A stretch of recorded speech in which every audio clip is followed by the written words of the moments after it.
Yo, what's up, good peoples? And welcome to another episode of 88 Fantasy Wrestling. I'm your host, Sean P. And today's episode, guys, we got a very, very special episode that's near and dear to my heart because this episode will be a Detroit love story, guys. That's right, y'all. We're going to be talking about Detroit professional wrestling, man. Basically, all historical things that happen here in the great city, my city of Detroit, Michigan, and the surrounding suburbs, of course.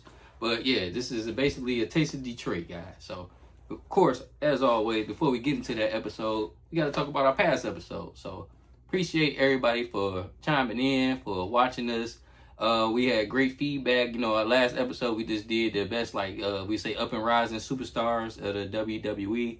We had that episode drop. We still had the Toast of Tragedies with Chris Benoit and Eddie Guerrero. Still getting great feedback on that. So, guys, appreciate the love. Keep tuning in.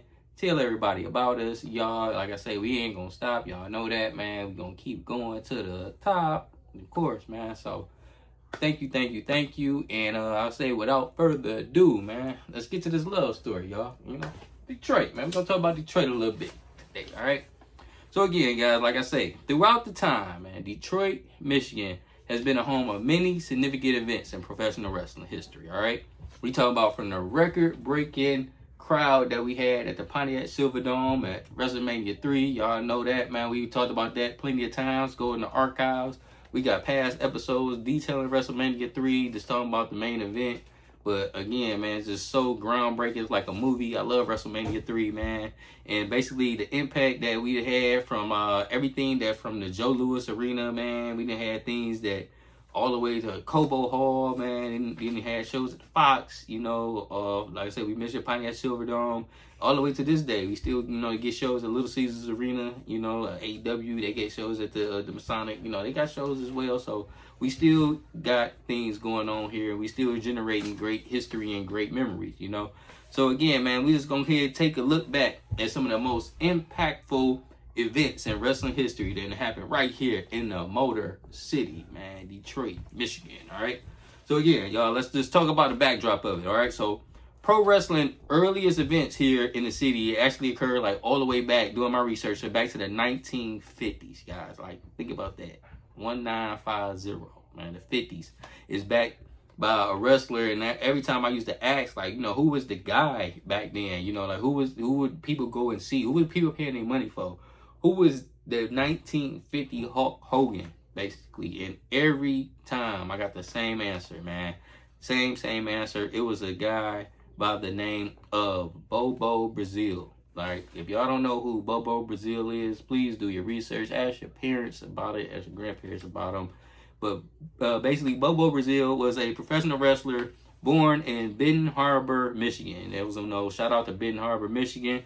You know, so basically he found success in wrestling at a time basically when segregation and race and prejudice ruled the world, you know, ruled the country, you know what I'm saying? And he used his skills, his charisma, his charm to basically win over folks who were still in those mindsets, you know. That's what Bobo did. So he's very, very influential and important, not only to pro history, but black history, you know. That's why, you know, again, we shout out that guy, man, Bobo Brazil. He definitely made it. I would say he won over both black and white fans during these times. The feuds he had, even the feuds, doing research and looking at the people he was feuding with, these names was even familiar with me. Killer Kowalski, man, you got to think. Killer Kowalski is the same guy that trained Triple H, you know, so think about the lineage and history into that alone, you know. Let's see, Dick the Bruiser, you know, that's another known name. Johnny Valentine. Johnny Valentine, of course, is late father of Greg the Hammer Valentine. Of course, he was in the infamous plane crash along with Ric Flair that I know about, you know, so Johnny Valentine. And the Original Sheik, you know, the Original Sheik is another name that's very influential with Detroit history and Detroit culture because he is, of course, that's the uncle of Sabu, you know, as real life, of course. But these guys basically were the key figureheads in Detroit, you know, pro wrestling back then. You know, you would say most of their matches basically occurred in a, you know, when I wrote this, I had to chuckle in an air-conditioned Cobo Hall, you know, so imagine that. Everybody was at Cobo Hall enjoying pro wrestling back in the 50s, 60s, you know, and back then it was called big time wrestling. You know, so those who know what I'm talking about, man, salute to you, because you definitely know a good time when you see it, man. Big Time Wrestling was back. That was basically the head promotion right here in the Motor City that Bobo and the original Sheik and them guys infam from. So that's where they came from. So then we have fast forward all the way to the mid 80s, right? And the development of the WWE. Of course, this is back when Vince McMahon took over, right? So this is basically, of course, this is the time when I started watching, right? So my first memory basically of pro wrestling, like we just talked about, is when they had invaded the Pontiac Silverdome, man. Those that know, you know the story on it. We talked about it a little bit, but 93,000 people, man. 93,000 people filled the Pontiac Silverdome up. It was a record that was literally groundbreaking at the time. You think about it, it's still groundbreaking even to this day. You know, the fact that they had over 90,000 people in there just to watch professional wrestling. Of course, they were there to see the great Hulk Hogan versus the eighth wonder of the world, Andre the Giant. You know, at the time, it wouldn't get no bigger than that. You know, so basically, you know, that's where it all started for me. But y'all know how I feel about WrestleMania 3 again, man. If you ain't seen it, go back and check it out. But if those that don't know, this is a little 88 fact right here I want to give you guys. It actually was a backdrop to that match, because right before that, man, right here was Saturday night's main event, right? It happened at the Joe Louis Arena, March 14th, 1987. So this is literally like basically weeks before that big show. It was important because this is the first time that Hulk and Andre had actually met up face to face inside the ring, but it was in a battle royal. They had a battle royal basically to promote WrestleMania 3, and all the big names were in it, and these two guys were in it. And so ever since Andre had turned on them and took ripped the crucifix off and threw it on the ground, this is the first time they had seen each other since then, man. So that actually broke a record for that time slot on a Saturday night at the time, man. So it was like literally they made history right there, and it commenced right here at the Joe Louis Arena. You know, so that definitely very, very was important, man. You know, in time, you know, just to set up the WrestleMania 3 legendary show that we had, you know, so it was all encapsulated right here in Michigan. You know, all that happened here in Michigan, man. So then we are fast forward that, right? We had take a look at the early 90s impact, right? And so in this here, we're going to take you guys to November of 1991. Guys, November 1991. This actually might have been Thanksgiving Day. Y'all know where I'm headed with this, yeah. We talk about the Survivor Series, right? This is the gravest challenge ever. And the reason I know that, because I had the privilege of being there. I actually went to this show, man. So, Survivor Series 91, the gravest challenge. It was Hulk Hogan. He was defending his title against The Undertaker. Now, The Undertaker was probably like a year. He actually was a year. He debuted in 1990. So, he came back a full year. He's here challenging for the WWE Championship, and actually went on to defeat Hulk Hogan that night for the WWE, his first WWE Championship. So, little known fact, those that didn't know it, man, The Undertaker, Hall of Famer, he won his first WWE Championship right here, man, in Detroit, Michigan, y'all, at the Joe Louis Arena, right? It was a great show, up and down. I remember that show, man. Yeah, Ric Flair was there, man. Shawn Michaels was with the Rockers, Jake the Snake was there, man. LOD, Roddy Piper, man, the whole 9 yards. It was just like WWE at its finest time, man. I just was so happy to be there and be privileged just to see it all. So yeah, this, and like I say, it's this impact of the show, because that was pretty much the time that a lot of people can circle that you would say they actually had it as the end of Hulkamania. You know, that was like the end of it. Undertaker killed it. I'm sorry, y'all, he killed it. But yeah, that was it, man. So again, you know, keep going, right? And we go here to 1993, right? Now, this is another good time, because this time here, we were at the Palace of Auburn Hills in Auburn Hills, Michigan.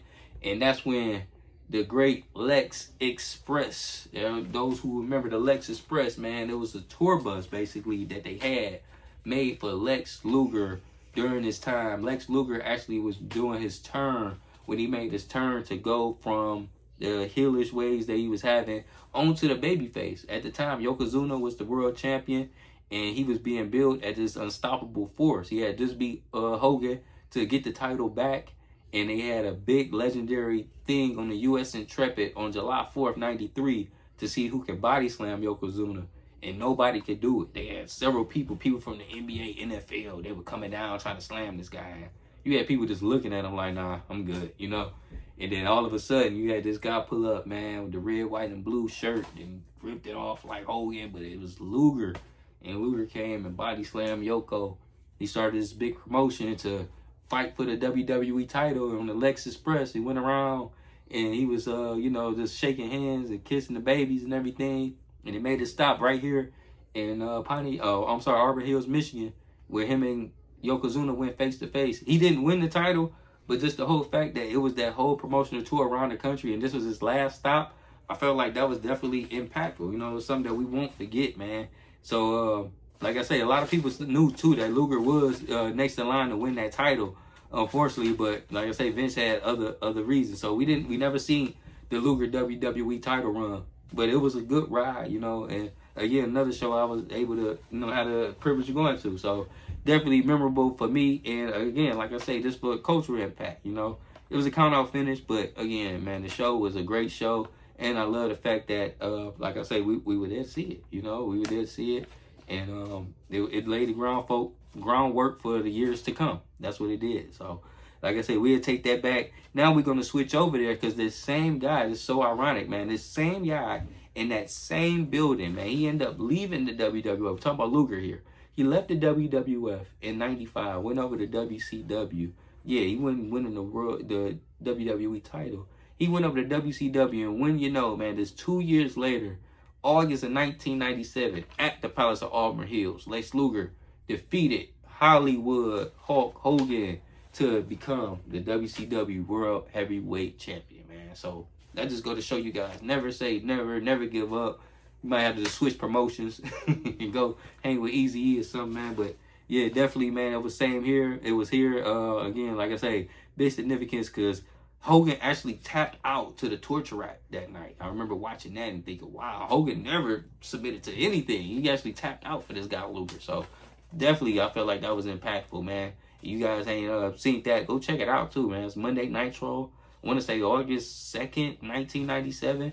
But definitely go check it out. Good time. This is a good show, period. Right here in Palace of Auburn Hills, Detroit, Michigan. Auburn Hills, Michigan. All right. So, we're going to go ahead, keep it moving. Then we go into 1999, all right? So 1999, we're going back over to the WWE. They had another Survivor Series here, and it was at the Joe Louis Arena.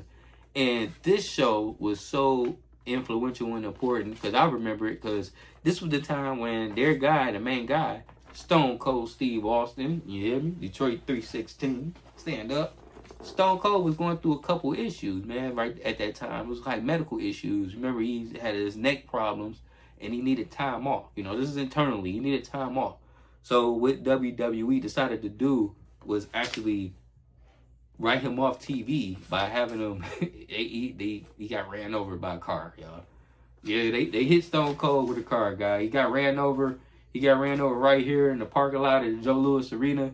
Detroit, Michigan, guys, and he actually was out for a whole year. We didn't see Stone Cold for a whole year from November 99 to like October 2000, man. So, and it actually all started right here, man. So, I never forget it, man. They ended up actually subbing. He was supposed to challenge for the WWE title. They subbed at Big Show that night. This wanted to surprise everybody that basically came in expecting Austin to get him. So, they gave him a title change. And Big Show actually won the title that night. You know, so I would say two things happened important that day. You had a title change, which you rarely get, in Stone Cold. You got hit by a car, you know? Always good time with Stone Cold. Get hit by a car, man. So, right here, Detroit 316. Stand up. All right. So then, early 2000s, it was pretty slow. We'll go home to 2007, all right? 2007, we actually had the privilege of having another WrestleMania here. All right, so the WrestleMania that we had here was WrestleMania 23. WrestleMania 23 came back. It was supposed to be basically 20 years later from 1987's historic WrestleMania we just talked about. And they came back and wanted to do it again. Bigger, better, you know? And what they had here was basically they did the Battle of the Billionaires. So this was when we introduced Donald Trump back into the fold. and he went against Vince McMahon. Cliche, they had wrestlers representing them. It was really Umaga versus Lashley. I'm sorry. Lashley versus Umaga representing the two guys, and the loser had to get their head shaved. And of course, that led to Vince rocking the bald head for a little while. All right, but a good time. And I say, whenever you get a WrestleMania in your town, it's important for sure, because they do bids on the guys. That's the Super Bowl of our sport, of course. So of course I had to write that down, guys. We had WrestleMania, second one, you know, and when we had the third one, I will be there, you know. So come on, Triple H, man, let's get another Mania, man. Please, please. All right. Like I say, we go in, and like I say, really, like, this talking about like the couple things that we've had in between time. I remember being able to attend when Shane McMahon returned back to the company after like a 10-year absence. This was in 2016. This was at the Joe Louis Arena as well. This was right before they closed the Joe, you know, and I remember that too. But that show was great. And Shane just thanking the fans, you know, and being able to say that doing it here in Detroit meant something good to him, because we always showed him love. You know, it's just things like that you just never forget, man. Even down to 2023, this is the most recent event, I believe, that we had, big event, was SummerSlam. You know, we had a SummerSlam here, and that was the first tribal combat that I can remember we had. You know, and that was with Roman went against Jay for the title. You know, like I said, me and Uso was able to be there as well, man. So definitely, man. I just feel like whenever you're talking about pro wrestling, you cannot leave out the Motor City, because we've had our impactful events here, you know, and we're gonna keep making history as the events keep coming on here. You know, I know we got a Monday Night Raw that's soon to be coming up. You know what I'm saying? You guys will be 88 definitely be in the building for that one. And as we come along, you know, we're gonna keep rocking on with the crew, of course, and keep making history along ourselves. You know, so that's what we do, guys. So again, man, that's pretty much all I had, man. You know, I said I just wanted to definitely give my city, our city, their flowers, you know, for all the things that we've done and the impact that we had to this great sport. And that's what I had. So again, Detroit, this is for you. All right, that's it, man. Detroit, this is for you guys. So wrote this for you, man. So hope you guys liked it. That's what we had, man. And again, you guys keep tuning in just to let you know what we got coming in as well. Keep guys some more shows. We're gonna do the conclusion. We get to the conclusion of the great 5 pounds of gold here, man. An 88 fantasy title. Of course, we're gonna be crowning the champion. I got some more bonus episodes that's gonna be coming along the way. I don't want to let too much out, man, but just please keep tuning in, keep hitting that like button for us, keep subscribing, man, and just keep showing your boy love, guys. So that's pretty much all I'm gonna have for the day, guys. Like I say, this is for you. You know, this is for you guys, and just keep tuning in some more. So you ain't got nothing else? I don't have nothing either, guys. Sean P from right here, the Motor City, Detroit, Michigan. We out. Peace. This is for you! Oh! Let's dream about it.